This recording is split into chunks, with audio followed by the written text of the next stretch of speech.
Nous devons avoir un grand respect pour l'œuvre du Saint-Esprit en nous. Et plus encore, avoir un grand respect pour l'œuvre du Saint-Esprit en notre frère. Et ceci n'est pas toujours facile.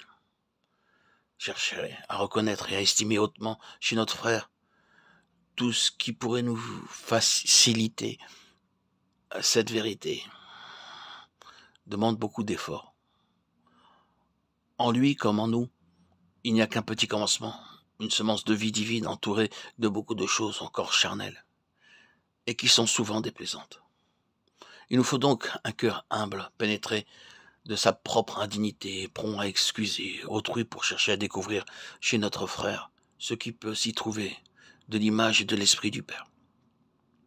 C'est ainsi que fit Jésus le dernier soir de sa vie terrestre, lorsqu'il dit à ses disciples: « L'esprit est prompt, mais la chair est faible. » Matthieu 26, 41.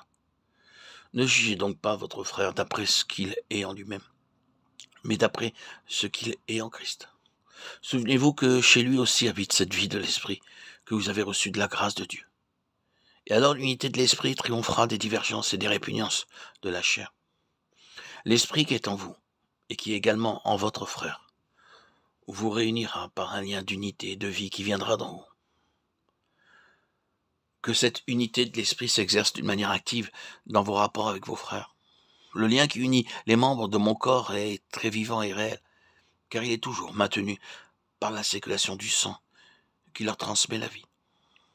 Nous avons tous été baptisés dans un même esprit pour être un seul corps. Il y a un seul corps et un seul esprit. Il faut que cette unité de vie intérieure se manifeste et se fortifie par une communion d'amour qui s'exprime au dehors. Ne vous bornez donc pas à n'avoir de rapport qu'avec ceux qui pensent et adorent de la même manière que vous, de peur que l'unité ne vienne ainsi de la chair plutôt que de l'esprit. Que vos réflexions et vos jugements sur d'autres croyants soient toujours dictés par la charité, qui ne soupçonne point le mal. 1 Corinthiens 13, 5. Jamais je ne vous permettrai un mot désobligeant en parlant d'un enfant de Dieu.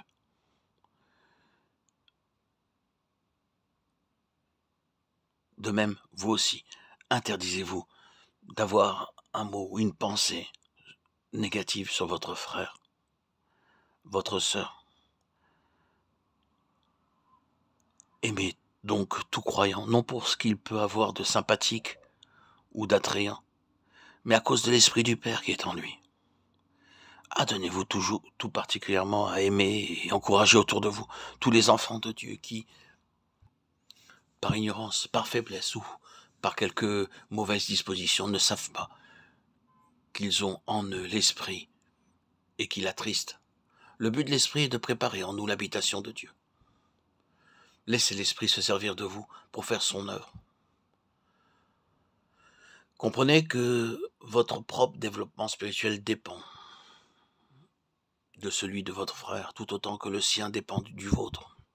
Cherchez donc à assurer et le sien et le vôtre par l'unité qui vient de la charité.